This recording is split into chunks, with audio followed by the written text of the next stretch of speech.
In February of 1959, Chairman Mao Zedong spied trouble on the horizon in Tibet. And instead of fretting about the loss of life, Mao salivated. He, quote, "The more chaotic the situation in Tibet becomes, the better, for it will help train our troops and toughen the masses. Furthermore, the chaos will provide a sufficient reason to crush the rebellion and carry out reforms in the future," unquote. A month later, on this day, 64 years ago, Mao got his bloody wish. Peaceful demonstrators surrounded the Dalai Lama's residence, protecting the young teenager until he was able to flee. And you all know what happened next. The People's Liberation Army shelled them with heavy artillery, along with the most important monasteries in Lhasa, striking at the soul of the Tibetan people. Ultimately, thousands of Tibetans were killed, which was just the beginning of the brutal repression of Tibet.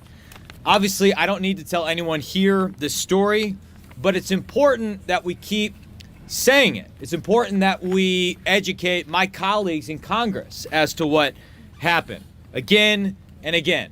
And I'll come back to why. We're here today to remember the bravery that Tibetans demonstrated back in March of 1959. Courage in protecting their spiritual leader, in fighting for their freedoms, their identity, their culture, and their history. But today is not just about the past. Today is also about the present, because that same group that attacked the Tibetans 64 years ago is still in power today. And they've not changed one bit.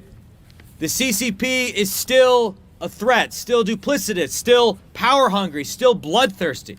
And where they trained their artillery on Tibet in 1959, today they train their weapons on the monasteries, on Lhasa, on Tibet, in people's minds. The nice word for this is cynicization. It's a fancy term. But the real term, according to the Dalai Lama himself, is cultural genocide.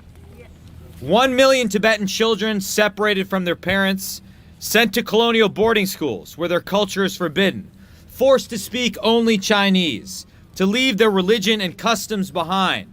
The CCP is interfering in the reincarnation of the Dalai Lama, disrupting monastic education, and wresting complete control of Tibetan Buddhism into party hands.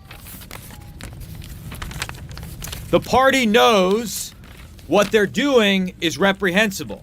That's why foreign journalists are banned, foreign visitors are kept to a trickle, and speech is so heavily policed that many are afraid to speak with family members that are outside China. Last week, for example, Radio Free Asia reported that a Tibetan woman was arrested simply for sending a text message to somebody outside of Tibet. The CCP is turning Tibet into an open-air prison, just like they did in Xinjiang. Why? Because they think that if they can cut Tibet off from the world for long enough and cynicize the population, then the world will forget about Tibet. That's why we need to keep repeating what happened. That's what today is all about. So, on behalf of the United States Congress, our message to the Chinese Communist Party is this: we will not forget.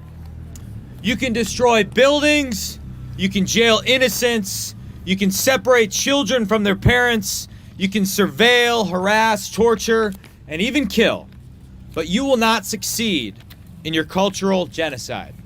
We know who these people are.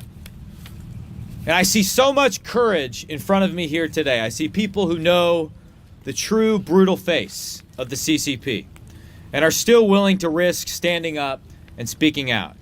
Just know that when you do, you stand up not just for Tibet.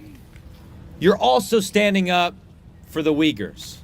You're also standing up for Mongolians. You're standing up for the Hong Kongers. You're standing up for the Taiwanese. You stand up for every person who is subjected to the vicious control and intimidation and bullying of the Chinese Communist Party. You stand up for all of us, every person who believes in freedom, in self-determination and in human rights. And because of your bravery, and look at the bravery among the younger generation here, because of that bravery, the world is finally waking up to the CCP's threat. Together, we will push back. Together, we will work to end this cultural genocide